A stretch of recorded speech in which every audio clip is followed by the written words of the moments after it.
Teman-teman, ini satu peristiwa yang bagi saya penting untuk kita sama-sama berdoa bagi saudara-saudara kita ya. Sekalipun umat Katolik tetap menjadi saudara kita ya. Sebagai pengikut Kristus yang sejati, kita juga harus tetap mendoakan supaya kesatuan tubuh Kristus tidak terpecah ya. Dan saya bersyukur dengan justru munculnya para kadrun-kadrun di sosial media maupun netizen kekristenan ini membuat gereja akhirnya bersatu untuk menjunjung tinggi nilai-nilai kekristenan kita ya. Oke, hari Minggu kemarin tentu semua gereja tradisi yang ada di dunia merayakan satu minggu, Minggu Palma ya teman-teman ya. Minggu Palma kalau kita tahu ada satu peristiwa yang ditulis di dalam Yohanes 12 ayat 12 sampai 15. Di situ peristiwa masuknya Yesus di Yerusalem memberikan satu peristiwa yang sangat luar biasa karena waktu itu banyak bangsa Yahudi yang berdiaspora untuk merayakan satu perayaan yang disebut perayaan Paskah sebagai hari besar mereka. Dan kita tahu Yesus disambut oleh banyak orang, dieluk-elukan, dan Yesus uniknya biasanya seorang raja yang masuk ke kota setelah memenangkan sebuah perang akan diarak dengan daun, simbol daun palem yang tidak bisa dianggap enteng. Namun lucunya Yesus hanya menaiki seekor keledai. Nah, dan kita tahu hal inilah yang membuat para orang Yahudi bertanya-tanya, ya. Dan Yesus menunjukkan satu kerendahan hati yang membedakan dengan para tokoh-tokoh yang lain, di mana mereka menunjukkan superioritasnya sebagai tokoh-tokoh keagamaan secara agresi, dengan secara ekspansinya kita tahu bahwa Yesus menunjukkan satu teladan yang berbeda. Namun teman-teman ingat, di hari Minggu banyak orang-orang yang berbondong-bondong datang, mereka mengeluh-elukan dan melambai-lambaikan daun palem, dan mereka mempercayai bahwa Yesus adalah Mesias, Mesias yang artinya diurapi. Namun ironisnya teman-teman, sorak-sorak itu akhirnya berganti dengan caci maki di hari Jumat.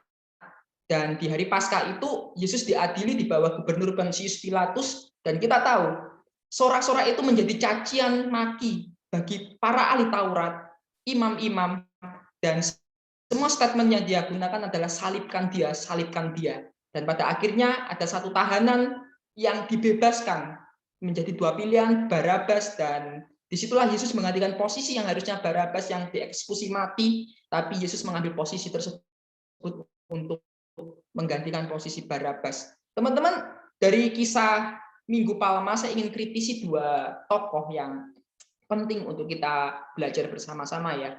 Kita tahu yang pertama adalah orang-orang Yahudi saat itu.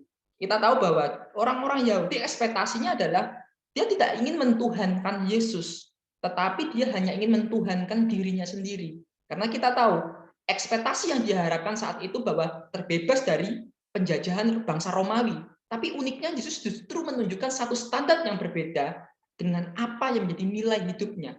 Mana mungkin dengan kelemah lembutan, kerendahan hati, melawan arogansi sebuah kedudukan yang tinggi seperti bangsa Romawi yang bertahta saat itu. Nah, maka dari hal itu sangat hebatlah kita memiliki satu teladan yang tidak pernah mengangkat senjata, sekalipun teraniaya, sekalipun direndahkan, sekalipun dia mendapat caci maki dari banyak orang saat itu. Nah, teman-teman, seringkali hal inilah yang menjadi pertanyaan yang digoreng oleh para mualaf channel. Kalau saya pernah lihat dari beberapa video yang saya lihat di YouTube itu, ya salah satunya adalah perkataan Eli Eli lama sabachthani.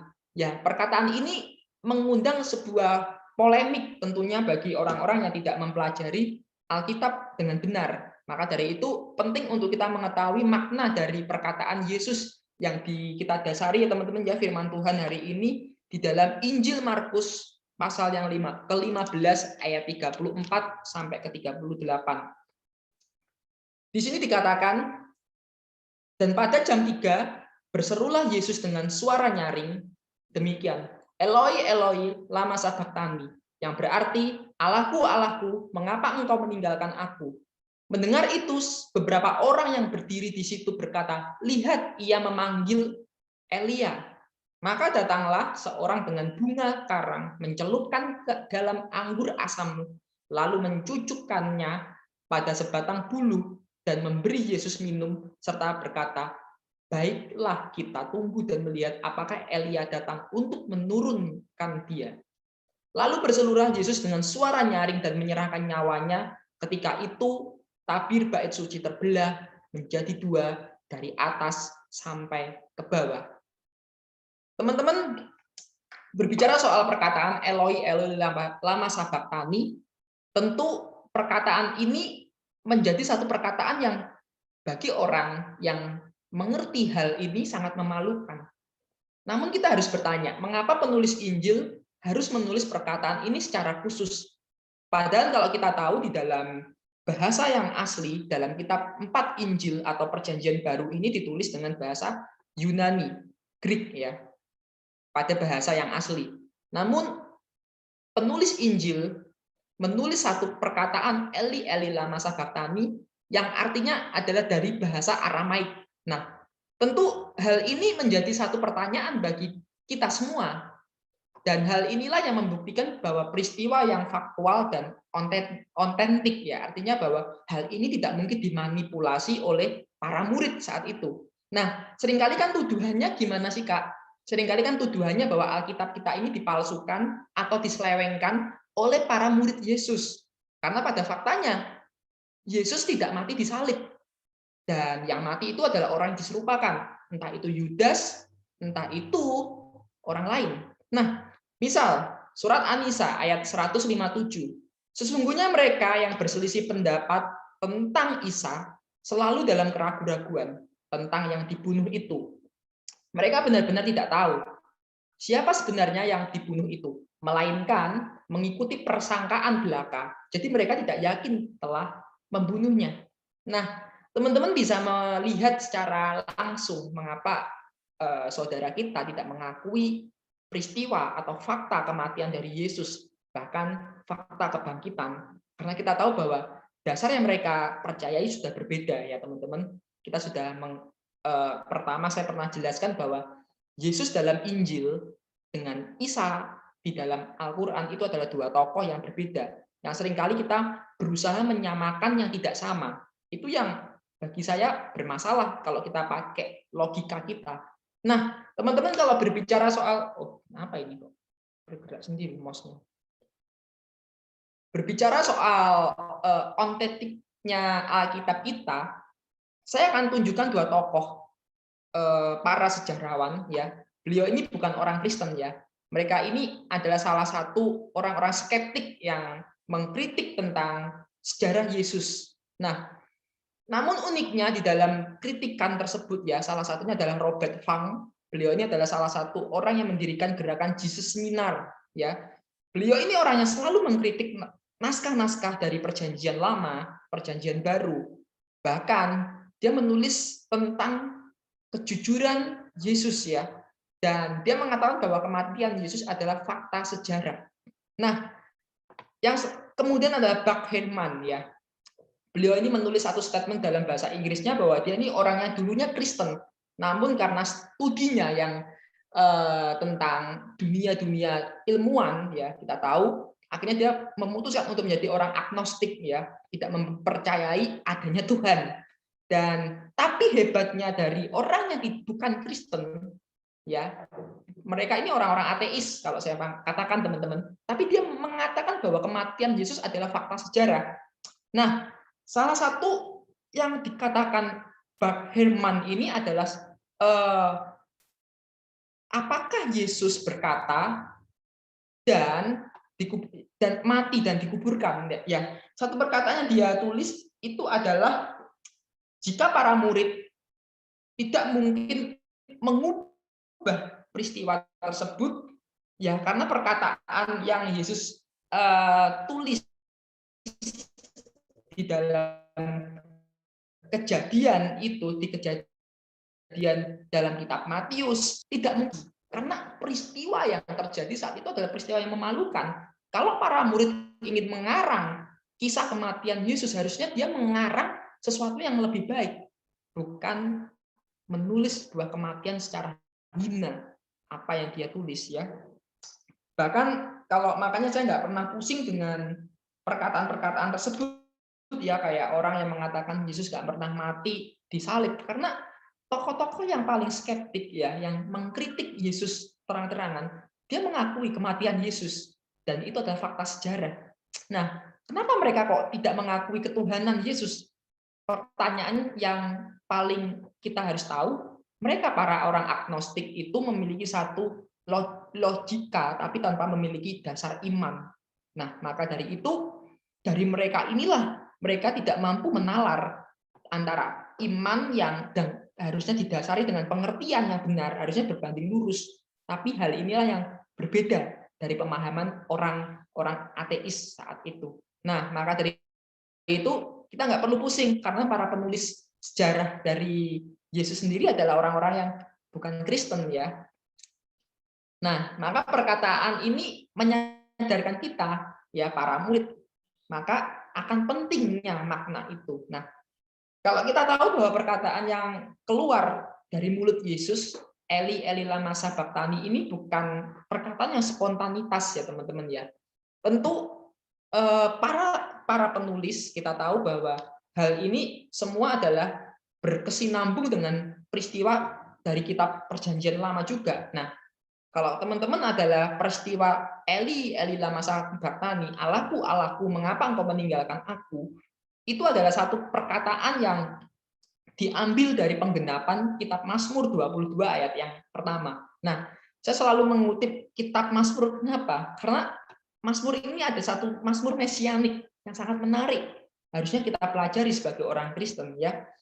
Nah, di sini dikatakan Allahku, Allahku, mengapa engkau meninggalkan aku? Nah, teman-teman familiarkah perkataan dari Mazmur ini? Nah, teman-teman kalau mau buka di Mazmur 22 tadi ya, itu di dalam ayat ke-7 dan 8 itu dikatakan, semua yang melihat aku, mengolok-ngolok aku, ia menyerah kepada Tuhan. Biarlah dia yang meluputkannya. Biarlah ia yang melepaskannya, bukankah dia yang berkenan kepadanya. Nah, teman-teman, bicara soal semua yang melihat aku, mengolok-ngolok aku. Ini siapa, teman-teman? Saya akan tunjukkan. Mereka adalah para imam. Demikian juga imam-imam kepala bersama ahli-ahli Taurat dan tua-tua mengolok-ngolok dia. Dan mereka berkata, orang lain ia selamatkan, tetapi dirinya sendiri tidak dapat ia selamatkan. Ia Raja Israel, baiklah ia turun dari salib itu, dan kami akan percaya. Nah, teman-teman, ini ada satu perkataan yang ada satu kesatuan yang tidak bisa dipisahkan dari konteksnya. Nah, perkataan inilah yang menjadi dasar penting untuk kita tahu. Karena bahwa saat itu para imam ini menuntut kalau memang orang lain bisa diselamatkan, dia bisa membangkitkan orang hidup, bahkan menyembuhkan orang sakit. Kenapa dirinya tidak bisa dia tolong? Nah, bahkan penyamun-penyamun yang disalib bersama-sama dengan dia, mencelanya juga dengan demikian. Nah, perkataan Mazmur Mesianik ini nggak berhenti, teman-teman, di ayat tersebut. Kita juga tahu perkataan Mazmur Mesianik ini juga diteruskan dengan gerombolan penjahat mengepung aku. Mereka menusuk tangan dan kakiku. Segala tulangku dapat kuhitung. Mereka menonton, mereka memandangi aku, mereka membagi-bagi pakaianku di antara mereka, dan mereka membuang undi atas jubahku. Teman-teman, kita tahu kitab Mazmur ini juga ditulis oleh Raja Daud. Nah, dan kita tahu bahwa kapan Daud mengalami peristiwa, saya kalau ingin mengatakan peristiwa pembantaian seperti apa yang ditulis oleh Daud ini. Nah, Daud 1000 tahun sebelum Yesus lahir. Nah, pertanyaannya kapan Daud mengalami peristiwa pembantaian? Kok bisa menulis sebuah pernyataan seperti ini, kalimat seperti ini? Nah, perkataan ini nggak bisa kita anggap enteng, teman-teman. Kembali, kalau kita ingin lihat nats-nya di dalam Yohanes 19 ayat 23 sampai 24, di sini dikatakan, sesudah prajurit-prajurit itu menyalib Yesus, mereka mengambil pakaiannya, lalu membagikannya. menjadi 4 bagian untuk tiap-tiap prajurit. Satu bagian dan jubahnya juga mereka ambil jubahnya itu tidak berjahit dari atas ke bawah, hanya satu tenunan saja. Teman-teman perhatikan katanya saya blok pakai huruf warna kuning ini. Ini adalah perkataannya sama seperti perkataan Mazmur Mesianik tadi, ya tentang dia yang membuang undi atas jubahku dan membagi-bagikan pakaianku. Nah, mereka membagi-bagikan pakaianku di antara mereka dan mereka membuang undi atas jubahku. Hal itu telah dilakukan prajurit-prajurit itu. Nah, teman-teman, nubuat Mazmur Mesianik ini juga nggak berhenti di satu kitab dalam Mazmur. Misal, kita bisa lihat di dalam kitab Amos. Nah, menarik sekali kitab Amos ini. Ini mau saya agak suloyo ini, teman-teman. Ya, kitab Amos ini ditulis kurang lebih 700 tahun sebelum Yesus ya, teman-teman ya. Nah, dan nubuat itu ditulis di dalam Amos 8 ayat 9 sampai 10. Pada hari itu akan terjadi demikian firman Tuhan. Aku akan membuat matahari terbenam di siang hari. Dan membuat bumi gelap pada hari cerah. Aku akan mengubah perayaan-perayaan bagimu menjadi perkambungan dan segala nyanyianmu menjadi ratapan. Nah, teman-teman, aku akan membuatnya sebagai perkambungan karena kematian anak tunggal sehingga akhirnya menjadi seperti hari yang pedih. Nah, teman-teman, tentu ini adalah satu perkataan 700 tahun sebelum Yesus lahir. Nah, Eloi Eloi lama sabachthani ini adalah melambangkan satu penderitaan karena hukuman. Dan kita tahu tepat pada jam 3 gelap gulita meliputi seluruh bumi. Dan kita tahu perkataan ini sudah ditulis jauh sebelum Yesus lahir. Nah, maka dari hal itulah kan sangat masuk akal bahwa nabi yang akan datang kan, Mesias yang akan datang harus digenapi melalui nubuatan para nabi yang dahulu juga kan. Nah, teman-teman, lalu saya tunjukkan nubuat yang lain. Nabi Yesaya ya. Nabi Yesaya juga menulis tentang Mesias yang menderita. Teman-teman bisa lihat di Yesaya 53 ayat 5 sampai dan ayat 12. Di situ ditulis, akan tetapi ia dibekam karena pelanggaran-pelanggaran kita. Ia diremukkan karena kejahatan-kejahatan kita. Hukuman yang mendatangkan kesejahteraan bagi kita ditimpakan ke atasnya. Dan oleh bilur-bilurnya kita disembuhkan. Dan ayat yang ke-12 ditulis, oleh sebab itu aku akan menentukan bagiannya bersama orang-orang hebat. Dan ia akan berbagi rampasan dengan orang-orang kuat karena ia telah mencurahkan jiwanya ke dalam maut. Dan ia terhitung di antara para pemberontak. Sesungguhnya ia menanggung dosa banyak orang dan ia bersyafaat bagi para pelanggar. Teman-teman, kita tahu bahwa perkataan ini kan bukan spontan ya, tapi jelas Yesaya menulis jauh sebelum Yesus lahir. Dan nubuat itu digenapi, teman-teman. Nah, ini yang menarik. Poin kesimpulannya dari para nubuat yang sudah kita pelajari hari ini. Tentang Allahku, Allahku, mengapa engkau meninggalkan aku? Nah, teman-teman, hal ini melambangkan penderitaan Yesus karena hukuman dosa manusia yang dia tanggung. Maka dari itu, hukuman dari dosa itu adalah keterpisahan kita dari Allah. Dan kita harus tahu bahwa ketidaktaatan kita membawa kita pada hukuman. Kita tahu bahwa hukuman dosa adalah manusia diusir dari Taman Eden. Dan oposisi dari kehidupan adalah kematian. Dan kita tahu Tuhan memberikan Taurat sebagai perjanjian antara manusia dengan umatnya dengan Allah. Namun manusia bahwa perjanjian itu tidak seimbang karena pada akhirnya manusia tidak mampu menjalankan semua ketetapan Taurat tersebut. Nah, namun ketaatan Yesus membawanya pada hukumannya. Dan kita tahu bahwa Yesus yang mampu membawa sebuah perubahan, transformasi di mana hukum yang tidak bisa kita jalankan. Supaya apa? Agar kita dapat kembali pada Allah. Itulah tujuan Yesus taat. Dan itulah tujuan Yesus mati bagi kita. Nah, maka dari itu, kenapa Yesus sampai ditinggalkan Allah saat itu? Mengapa Allah meninggalkan Yesus? Pertanyaannya. Bapa harus meninggalkan anaknya. Karena dia menanggung dosa kita. Dosa manusia yang semua saat itu dia tanggung. Makanya dia mengatakan, Eloi, Eloi, lama sabachthani. Teman-teman, kalau kita bicara soal penebusan kemarin, 2 minggu lalu ya, kita bicara soal kemah suci ya, penebusan atau pendamaian. Nah, Tuhan itu mengasihi umatnya. Nah, bukti dari Tuhan mendekat pada umatnya adalah melalui kemah suci. Namun teman-teman juga harus tahu bahwa di dalam kemah suci itu nggak boleh sembarangan. Nah, karena dosa. Nah, karena dosa umat Tuhan tidak boleh sembarangan masuk. Maka dari itu setiap kali masuk itu harus ada kurban. Dan kita tahu ada hari raya pendamaian. Kalau teman-teman belajar dari kitab Imamat, saya pernah baca kitab Imamat itu tentang pendamaian ya, di mana di dalam ruang maha suci itu ada tabut perjanjian, di mana kemuliaan Tuhan itu ada di dalam tabut tersebut, Shekinah Gloria ya. Dan teman-teman kita ingat di dalam kemah itu ada batasan, di mana ada tabir yang memisahkan antara ruang suci dan maha suci. Nah, untuk para imam yang masuk itu harus mempersembahkan korban.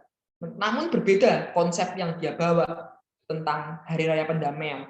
Dan untuk masuk itu 1 tahun sekali. Dan para imam akan membawa 2 ekor kambing. Di dalam kitab Imamat, kambing ini adalah kambing untuk Azazel ya. Dan cara ritual itu adalah demikian. Bagaimana seorang imam itu harus menumpangkan tangannya di atas kepala kambing tersebut.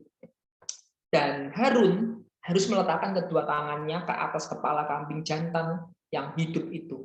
Dan mengakui di atas kepala kambing itu segala kesalahan orang Israel. Dan segala pelanggaran mereka, apapun juga dosa mereka. Ia harus mengungkapkan semuanya itu ke atas kepala kambing jantan itu. Dan kemudian melepaskannya ke padang gurun dengan perantaraan seseorang yang sudah siap sedia untuk itu. Demikian kambing jantan itu harus mengangkut segala kesalahan Israel ke tanah yang tandus dan kambing itu harus dilepaskan di padang gurun. Nah, teman-teman ingat, ini akan diundi kalau teman-teman tahu. Nah, yang satu ini setelah selesai ritualnya, kambing tersebut akan dilepas di padang gurun yang kering, di panasnya yang terik, dan kambing ini kemungkinan akan mati. Karena apa ya? Mungkin kelaparan atau dimakan binatang buas. Nah, teman-teman, kita juga mesti ingat satu peristiwa yang terjadi setelah itu ya. Kalau kita baca di ayat ke-38 ya, di sini katakan bahwa ketika itu tabir bait suci terbelah 2 dari atas sampai bawah. Teman-teman, kita ingat tirai inilah yang memisahkan atau batasan inilah yang ketika manusia nggak bisa secara face to face langsung untuk bertemu dengan Allah yang Maha Kudus. Kalau dia memaksakan untuk bertemu seperti Musa, ketika satu peristiwa Eser di mana peristiwa itu disebut dengan am hu am ya, kalau dalam bahasa Inggrisnya itu aku adalah aku, itu ketika Musa menanyakan nama Allah. Ketika itu Musa pingsan karena tidak mampu melihat kemuliaan Tuhan yang begitu kudus ya, begitu suci. Maka dari itu tirai ini menjadi pemisah, dan dosa inilah yang menjadi pemisah kita juga. Namun kita tahu ketika Yesus berkata selesai ya, akhirnya tirai itu terbelah menjadi 2 dan membuktikan bahwa nggak ada batasan, dan kita dikatakan sebagai imamat yang rajani. Kita nggak perlu perantara seperti imam Karena kita percaya bahwa kitalah imam-imam itu yang mampu berdoa bagi diri sendiri. Kita nggak perlu berdoa untuk pakai sarana para imam. Dan pentingnya dari hal peristiwa yang kita pelajari hari ini adalah bahwa perkataan ini justru membawa satu sukacita harusnya bagi kita sendiri.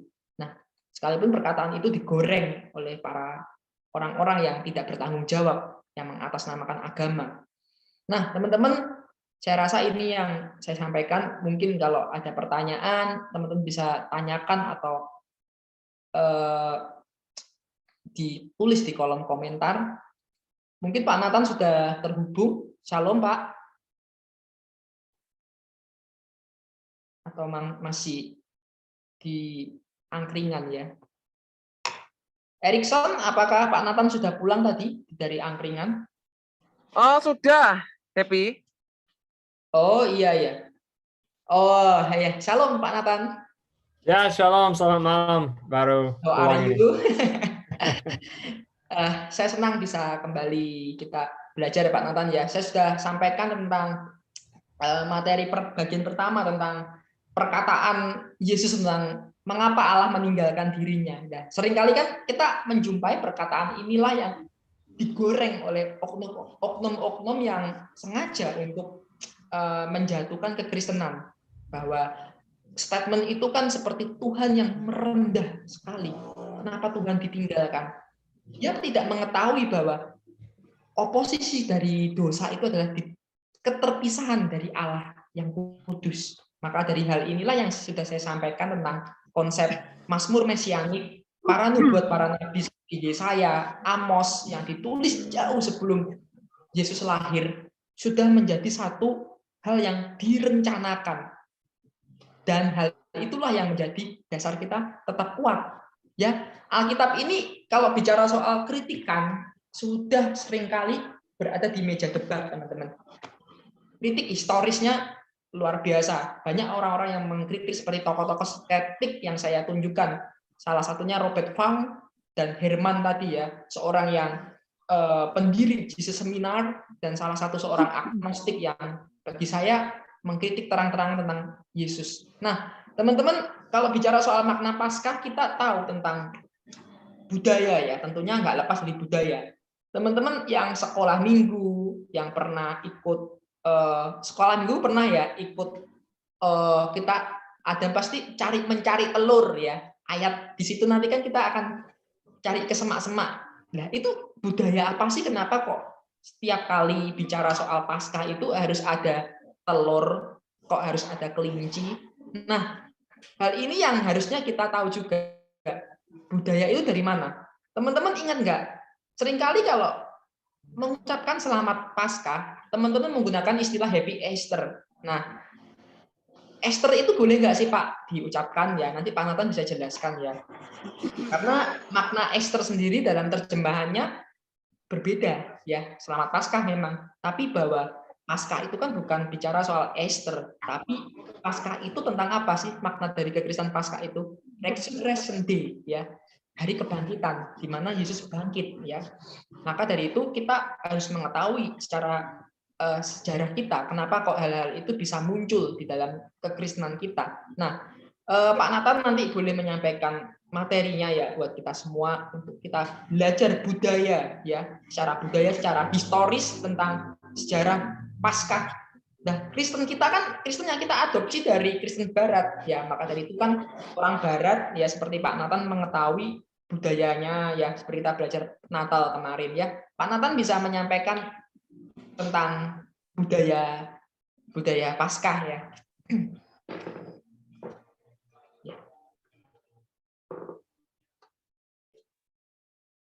Ini bisa kelihatan ya, Paskah atau Easter. Ya, sudah Pak. Ya, jadi puji Tuhan, shalom, selamat malam. Ya, saya dengar dalam mobil dalam perjalanan pulang, kurang lebih apa yang disampaikan Mas Happy. Terima kasih banyak ya tentang Mesianik direncanakan jauh sebelumnya. Minggu yang lalu, oh ya, ini ambil Zella. Oke, Zella, kami. Oke,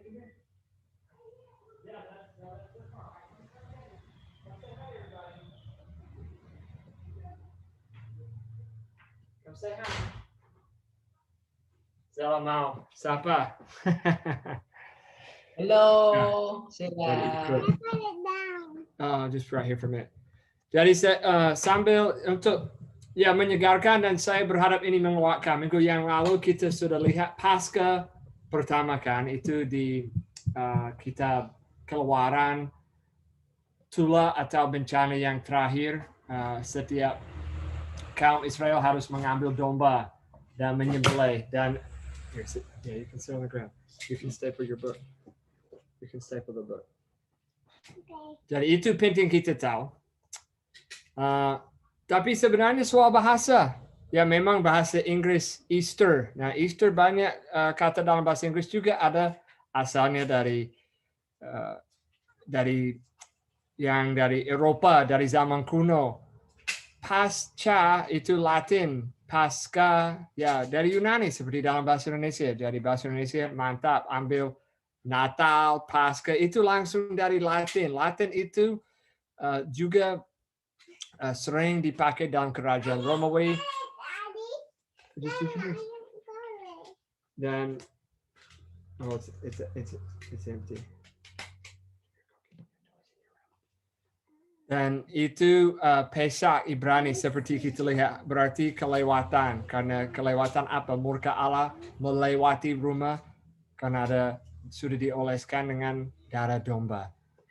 Jadi ini soal bahasa sebenarnya. Soal bahasa yang Easter itu Inggris. Nah, ini satu teori ya. Saya sampaikan biar kita tahu, biar kalau dipancing atau digodai oleh orang yang lain bisa menjawab ya. Karena seringkali si penipu, yaitu iblis, mau mengacaukan kita orang. Karena kalau lihat ini, wah ini hiasan Paskah. Ya, karena sama dengan Natal, Santa Claus, atau rusa yang terbang, atau pohon Natal. Tapi jarang sekali lihat gambar kelahiran Tuhan Yesus. Demikian rupa kalau Paskah ini atau Easter nggak lihat simbol-simbol kubur yang kosong atau salib seperti itu. Nah, menurut teori ini ada kata seperti saya tulis di sini, Easter dari Eostre, dewa subur dan musim semi di Jerman, atau pada zaman itu di nama Saxony. Jadi itu bisa lihat di Google lebih banyak tentang dongeng ya. Tentang dongeng dewa ini, subur dan musim semi. Nah, simbolnya dari kelinci karena bisa berlipat ganda, cepat, beranak banyak, cepat. Juga kalau anak ayam, kelinci, telur itu semua hidup baru. Atau sekali lagi, subur, karena kelinci cukup subur sebagai hewannya. Jadi teori. Nah, godanya ini, wah, orang Kristen hanya mengambil alih dan mereka hanya mengisi berhala ini, animisme ini.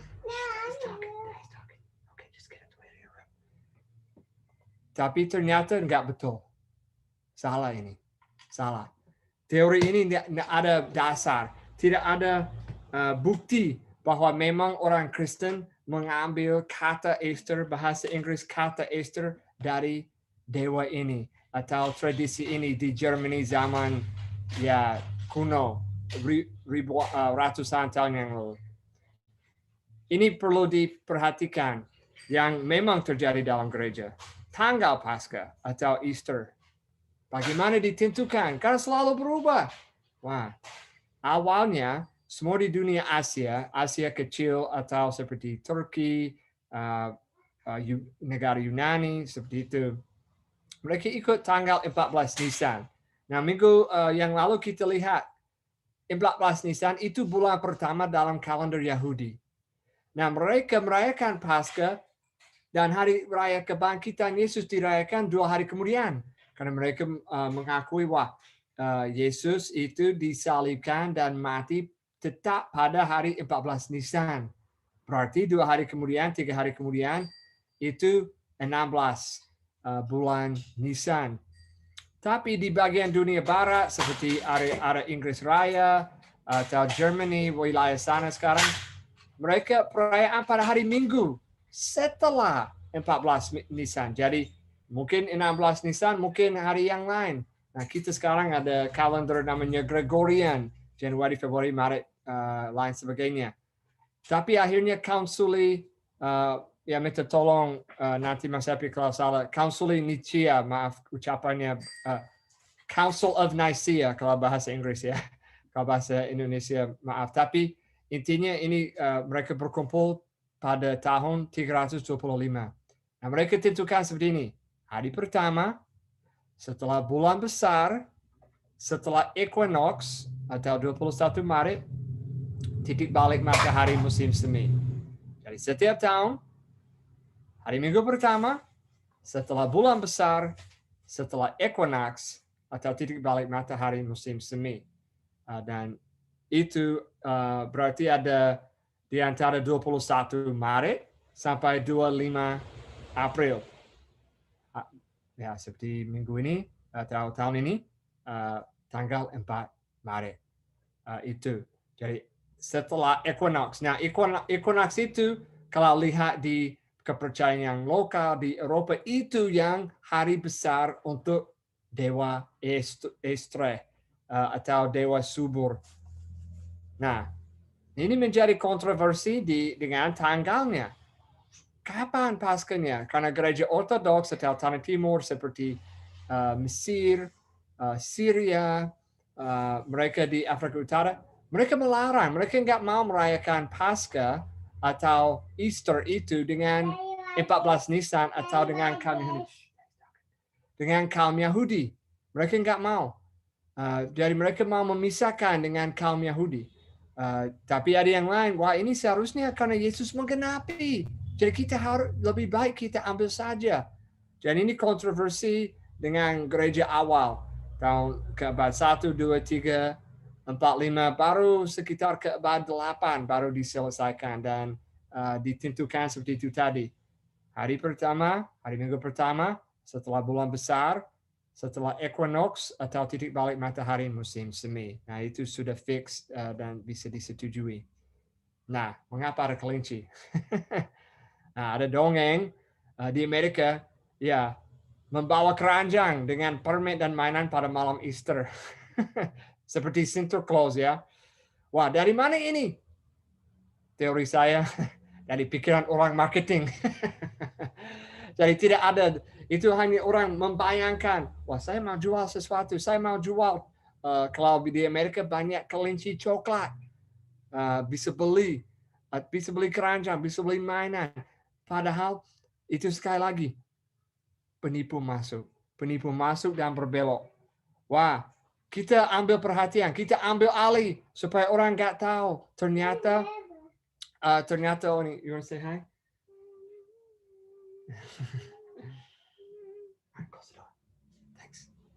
Jadi ini tidak ada berbasis. Kalau di Amerika, orang berkostum seperti ini dengan kelinci dan bisa berfoto seperti ini. Seperti foto dengan Santa Claus kalau di Amerika.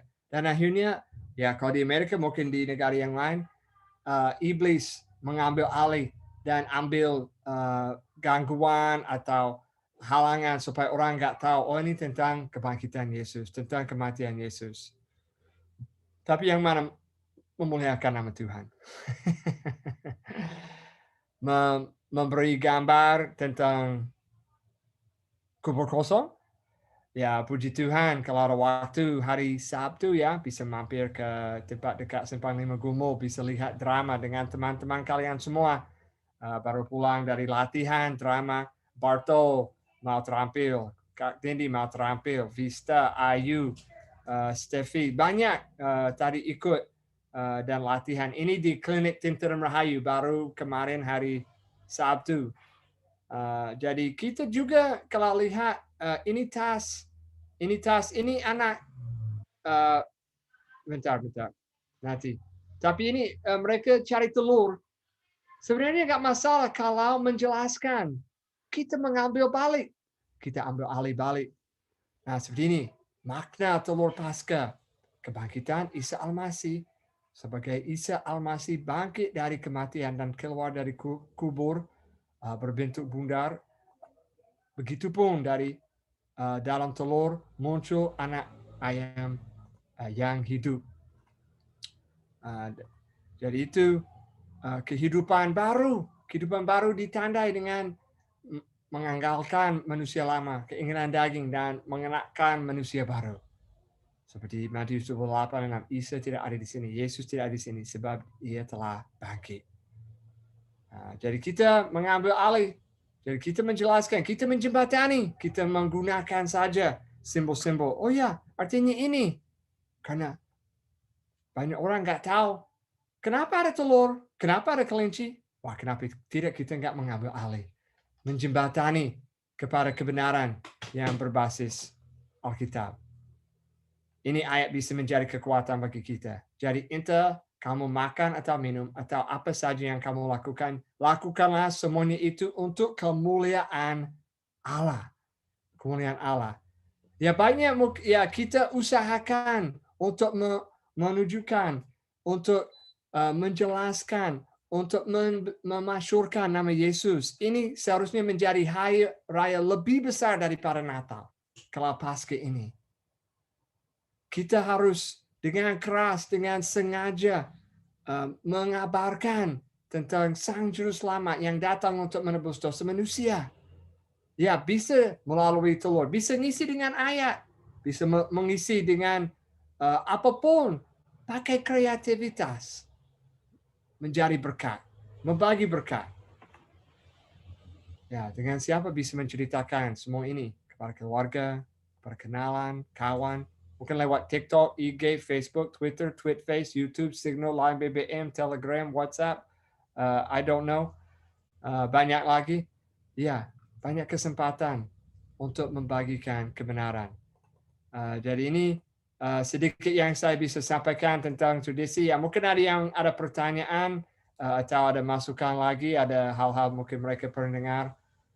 Tapi sekali lagi, ya, kalau ya keluarga kami ya biar seperti ini. Kami bikin tradisi baru. Dulu saya bagi cerita. Dulu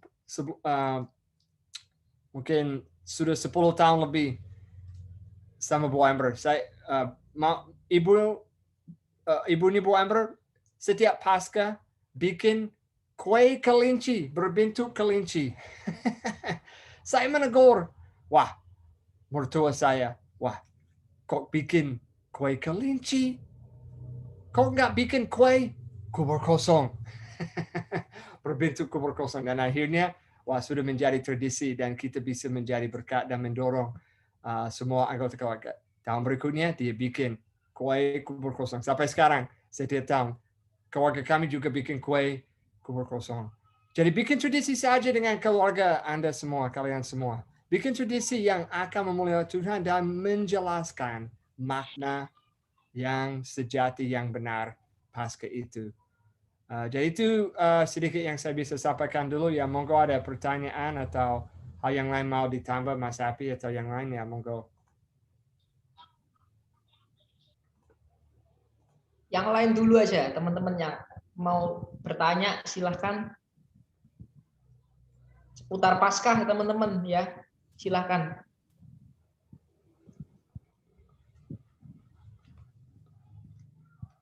Siapa? Ayo. Yosua ini kelihatannya. Atau Yotam.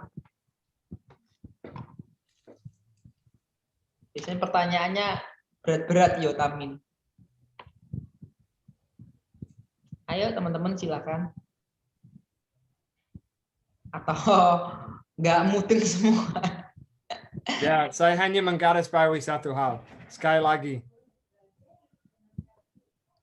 kita punya kesempatan yang luar biasa, musim Paskah dan musim Natal juga.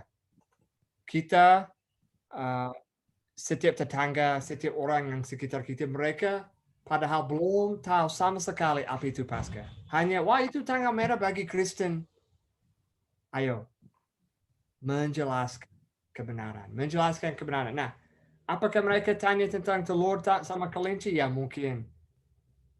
mengarahkan saja. Itu apa namanya? Mengalihkan. Seperti dalam 3 saja kita punya itu perkenal apa? Kita pertalian, terus perahlian. ya. Jadi pertalian, pengalihan. Ya, lalu penginsafan, pengabaran, penyelesaian. Itu. Jadi tahap demi tahap ini musim pas, kah? Untuk menjelaskan kabar baik. Jadi jangan kelewatan kesempatan ini. Ini minggu ini, khususnya minggu ini harus menjadi minggu yang paling sering Injil diberitakan. Mereka sama-sama nggak tahu tentang Yesus disalibkan, dikuburkan, dibangkitkan, sama-sama nggak tahu tentang telur sama kelinci, menjelaskan saja. Ambil itu sebagai jembatan saja. Ya.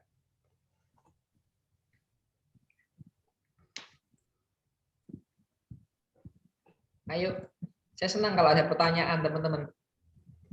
Bisa di chat aja kalau malu. Saya aja Kak mau tanya. Iya silakan. Paskah. Pertanyaan untuk Pak Nathan tadi kan saya sempat Pak Nathan sempat bilang kalau Paskah itu pasti ada kelinci sama telur kan itu.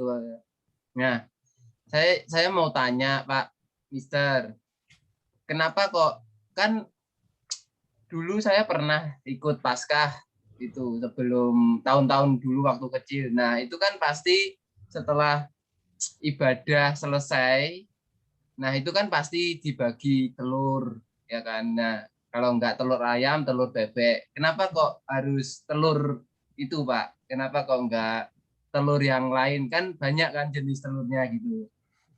Mungkin itu Pak Nathan. Iya, Terima kasih pertanyaan ya. baik. Ya, kenapa harus telur tertentu ya? Ya. Ya, enggak ada alasan untuk telur tertentu wajib pakai telur bebek, telur yang lain asin, enggak.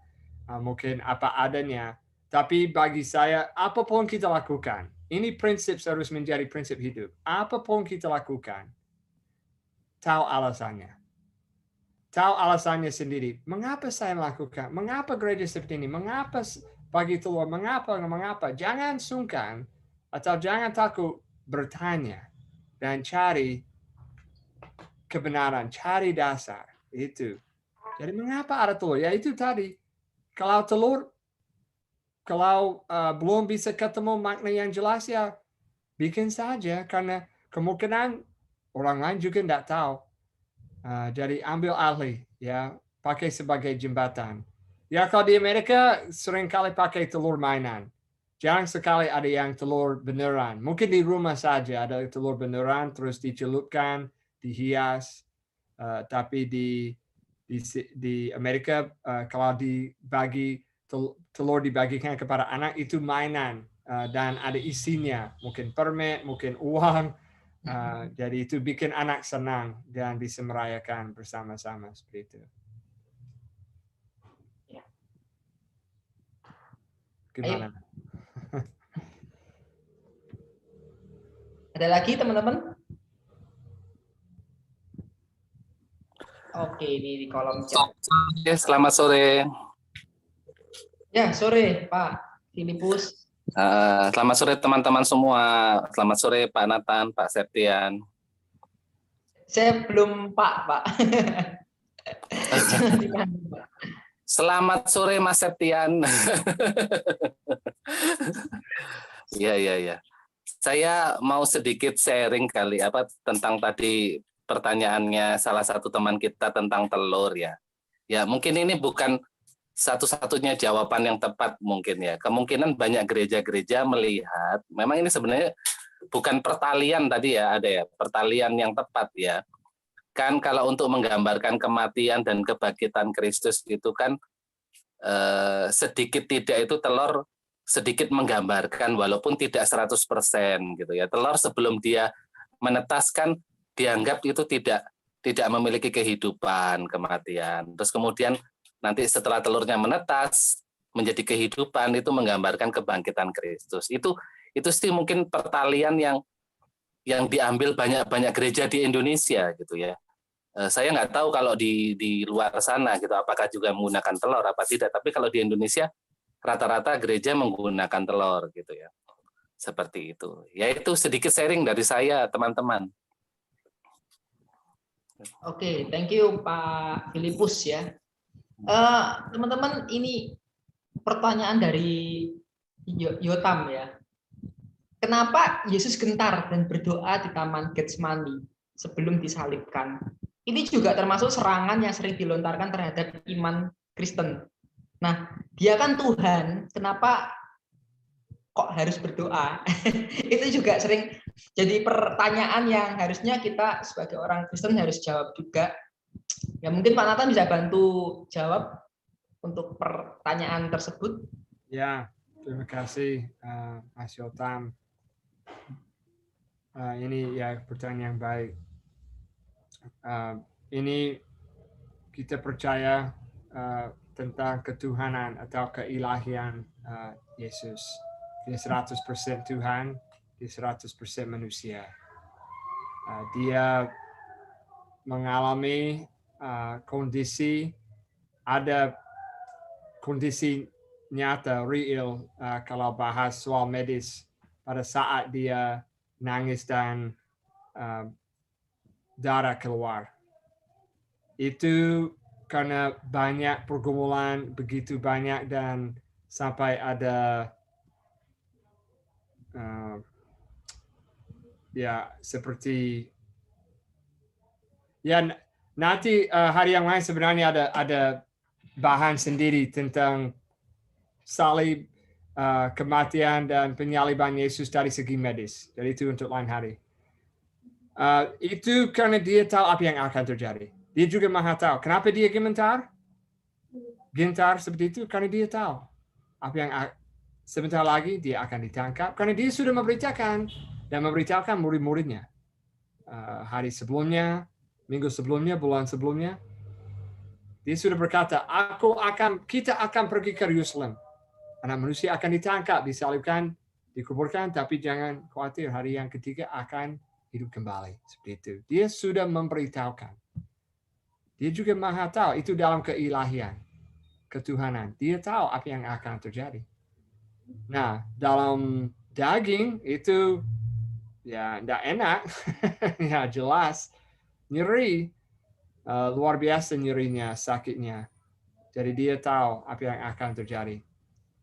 Malah dia dalam doanya mohon bisa kalau ada cara yang lain. Tapi dia juga tahu kehendak Tuhan, kehendak Allah, dia dari Allah, dia anak Allah, dia tahu tidak ada jalan yang lain. Jadi dia menghadapi karena apa? Karena kasih. Karena kasih. Apakah pernah mengalami kasih begitu besar? Orang memberi nyawanya? Ya, itu kasih Yesus, itu kasih juru selamat kita. Ya, dan itu bisa menjadi penghiburan bagi kita. Yang dalam pertanyaan termasuk serangan, maksudnya begini, kalau kita diserang, kalau kita juga digodai, kita bisa dapat dihiburkan oleh Allah karena dia mengalami apa yang kita alami. Kalau soal tentang doa, ya sekali lagi mereka datang dari latar belakang yang berbeda.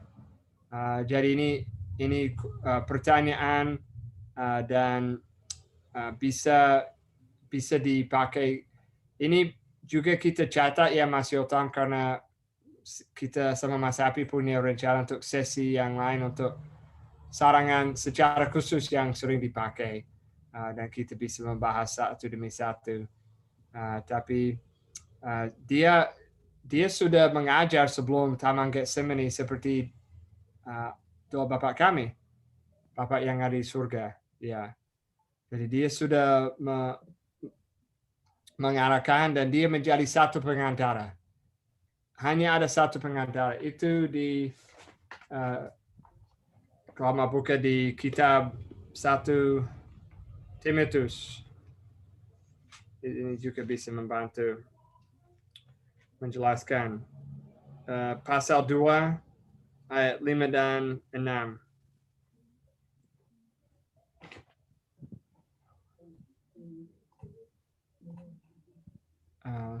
Saya coba bacakan buka.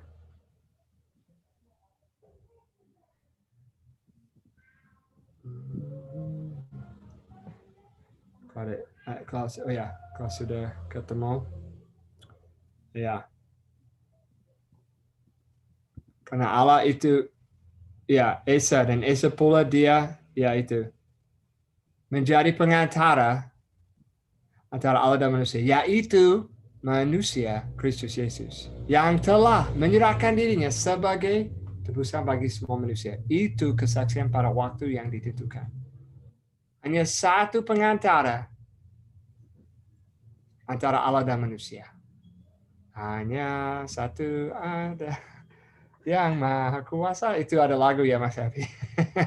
Pengakuan iman. Isa Al-Masih adalah junjungan ilahi serta dapat menyerahkan dirinya bagi kita.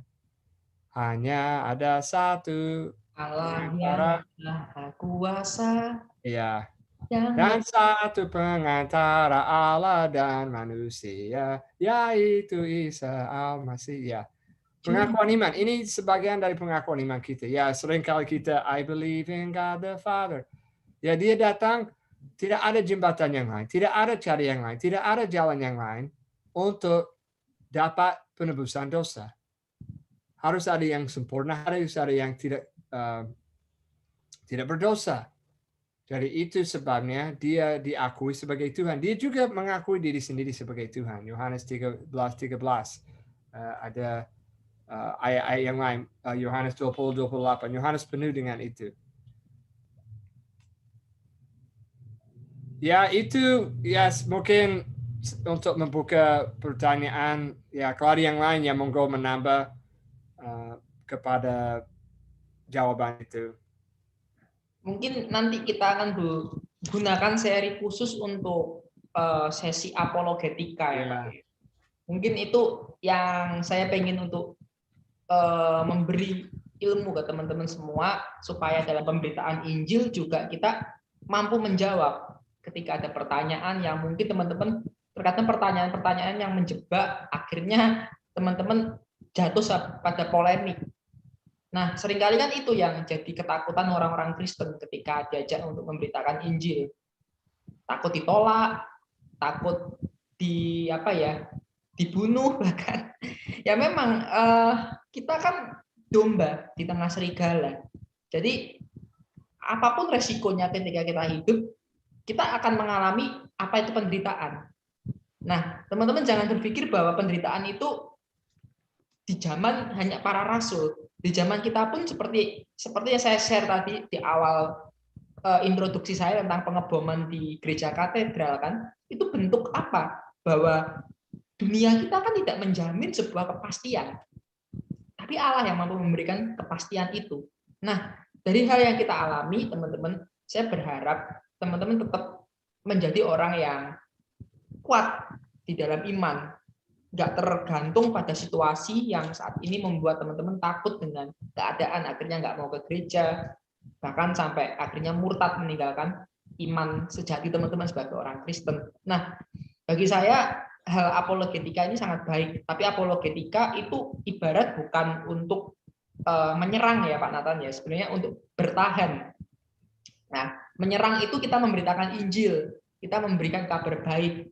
Nah, dalam strategi itu kan kita nggak cuma bertahan prepa posisinya ya, tapi kita harus tahu momen di mana kita bertahan, di mana kita mampu memberitakan Injil itu. Nah, kalau bicara soal apologetika ini, Pak Nathan mungkin punya pakarnya sendiri ya yang bisa membantu untuk menjelaskan ya.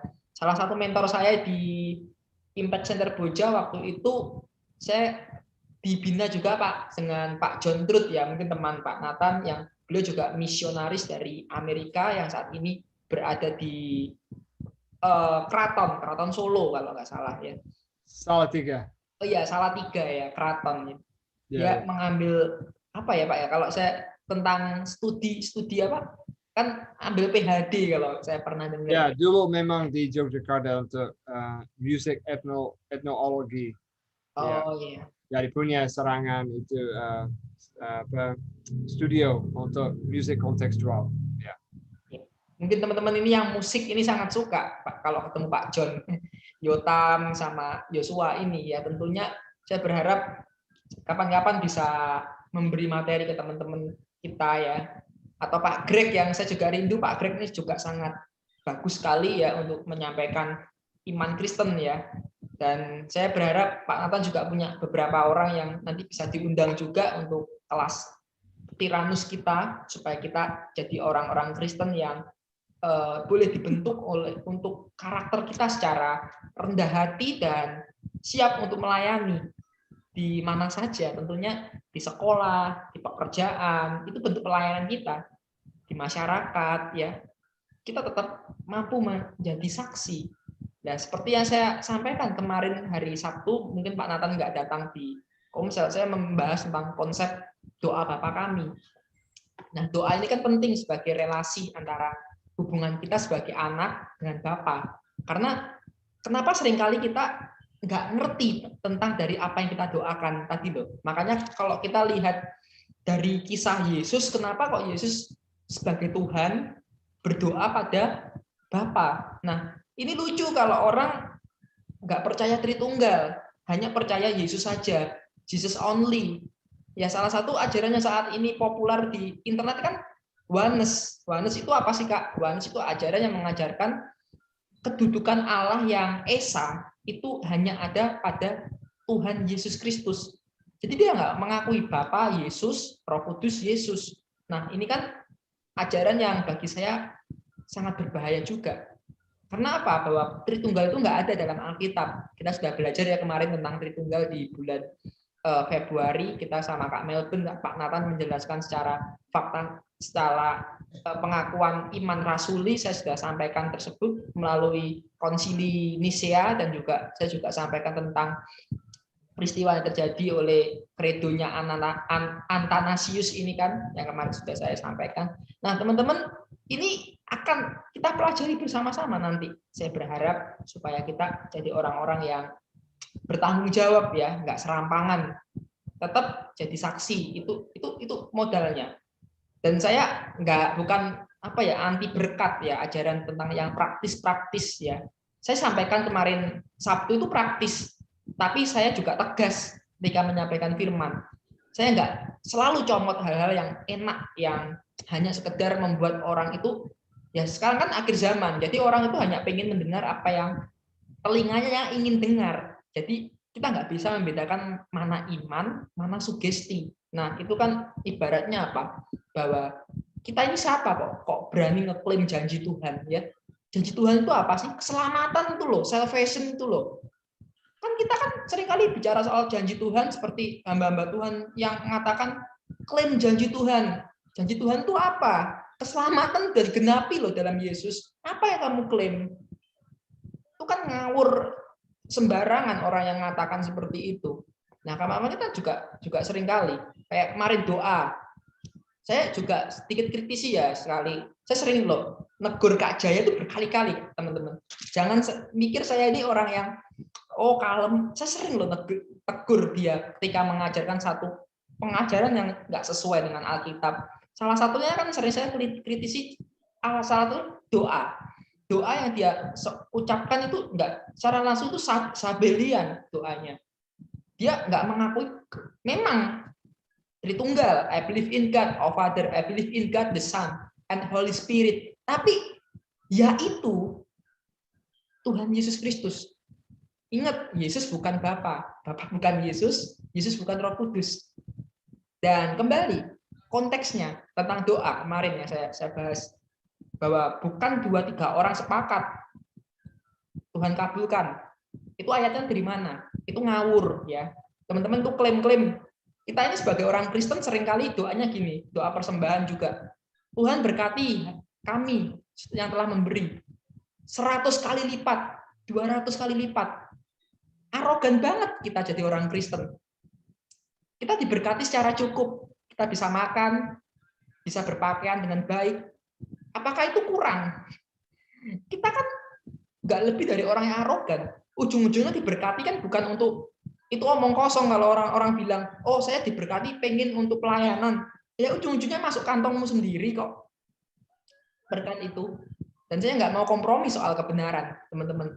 Jadi apa yang saya posisikan, saya juga sering mengatakan ya. Kayak kemarin saya sempat tegur juga tentang doanya di IG kemarin, dia sempat bilang bahwa sepakat 2 orang sepakat aja Tuhan kabulkan. Kalau sepakat semua, janji Tuhan pasti digenapi. Pertanyaannya, apakah semua ekspektasi itu akan berbanding lurus dengan harapan kita sebagai orang Kristen? Nah, sesuatu yang baik belum tentu menyenangkan. Dan kita harus tahu posisi-posisi hidup kita. Harapan penting, praktis penting, tapi hal yang sehat itu juga penting. Jadilah orang Kristen yang seimbang dalam memahami konteksnya. Ya, jangan konteks Yabes yang saat itu kekurangan doanya, kiranya diberkati berlimpah-limpah, memperluas daerahku. Itu konteksnya tentang apa? Sepakat 2-3 orang itu soal saksi, pengadilan, bukan soal doa. Nggak ada ayatnya doa 2-3 orang sepakat Tuhan kabulkan. Seringkali saya bilang sepakat tuh Safira Anania sepakat juga sepakat mencuri, dia mati. Nah, juga kita harus tahu posisi kita sebagai orang Kristen untuk mengerti konteks. Makanya kan dianjurkan tiap hari untuk baca Alkitab 1 pasal, 2 pasal ya. Itu kan sudah punya jadwalnya. Kenapa? Supaya kita jadi orang-orang yang enggak diombang-ambingkan begitu banyak pengajaran ya. Kalau saya mau katakan banyak sekarang itu gereja itu sumbang juga pengajarannya. Nah, gereja yang murni itu gereja yang siap memuridkan, bukan siap untuk hanya sekedar rutinitas, survive, bertahan saja, tapi gereja yang mau memberitakan Injil. Itu yang saat ini hanya beberapa yang mau menjalankan itu. Amanat agung Yesus, yang mereka hanya berpikir bahwa ya udah, yang penting ibadah gitu aja.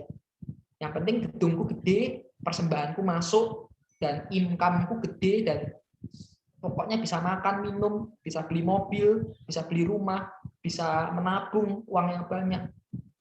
Apa bedanya kekristenan sekarang dengan bisnis kalau gitu? Kalau orientasinya kita begitu. Nah, saya suka kalau hidup kita ini kembali kemarin doa, saya ajarkan doa yang benar ya. Doa orang yang benar yang terjadi. Doa itu bukan bicara soal hal meminta-minta, tapi doa itu soal relasi, hubungan antara kita dengan Bapa.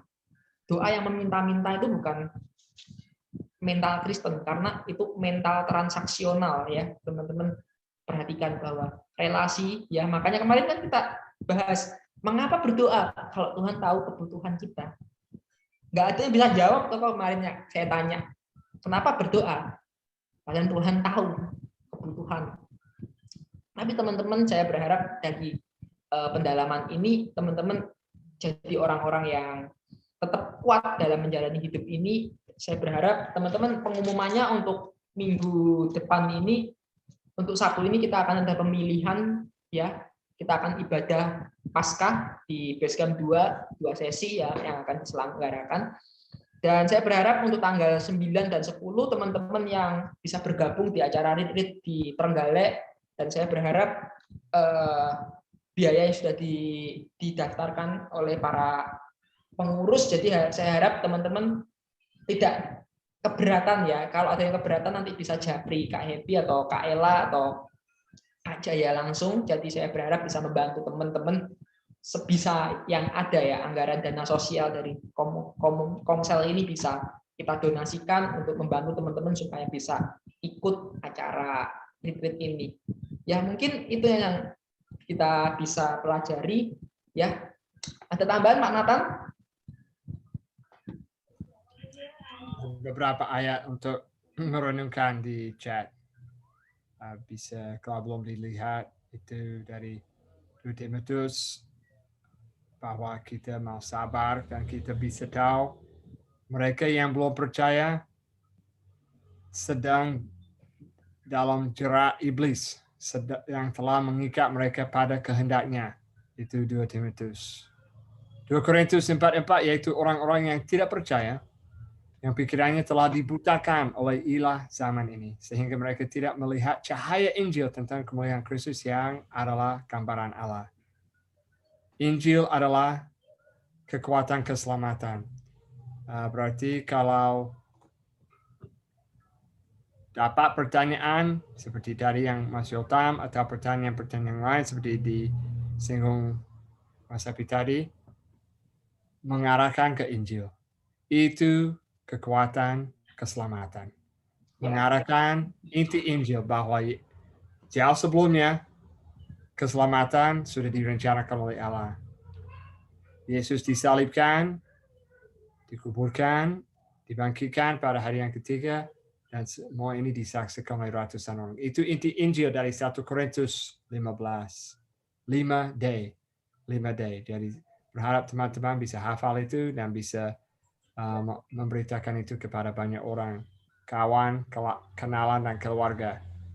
Ya, itu. Terima kasih.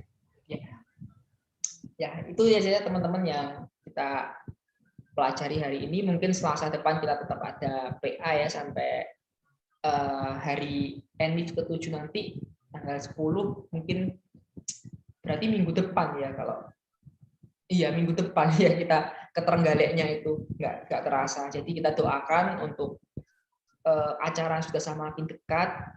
Kita berdoa buat kemungkinan dana kita yang kurang ya, transportasi ya, akomodasi yang kita sudah siapkan baik-baik, dan kita boleh bisa sama-sama untuk fellowship nanti di sana ya.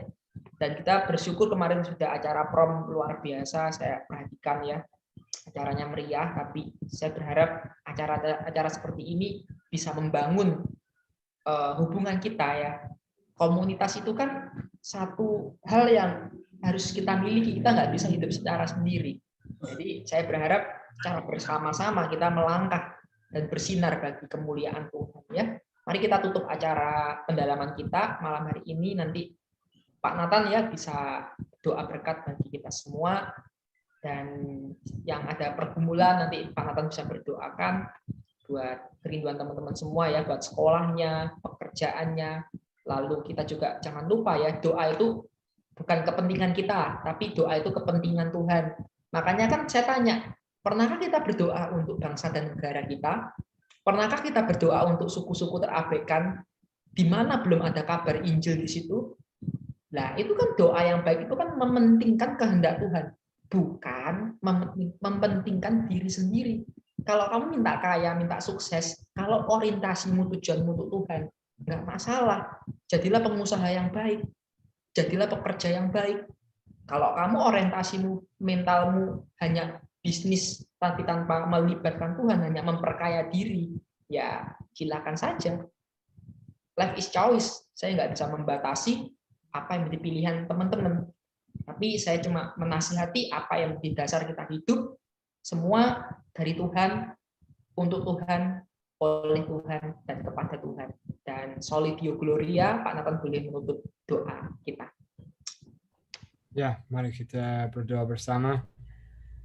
Bapa yang ada di surga, kami mengucap syukur kepada Engkau. Kami datang kepada Engkau dalam nama Yesus yang kami sembah sudah menjadi satu pengantara antara Allah dan manusia, yaitu Yesus Kristus. Kami mengakui sebagai satu-satunya yang esa, yang besar, dan juga kami berterima kasih karena sudah diberi Roh Kudus yang bisa menolong kami mengerti hal-hal dari kitab suci seperti pada malam ini dan setiap hari pada saat kami membaca firman Tuhan dan mungkin ketemu dengan perikop atau ayat yang kami punya pergumulan atau kurang mengerti sedikit, kami bersyukur karena Roh Kudus bisa menolong untuk memberi pengertian, pemahaman, dan kiranya setiap teman-teman yang ikut Zoom pada malam ini bisa mengerti dan bisa menjelaskan kepada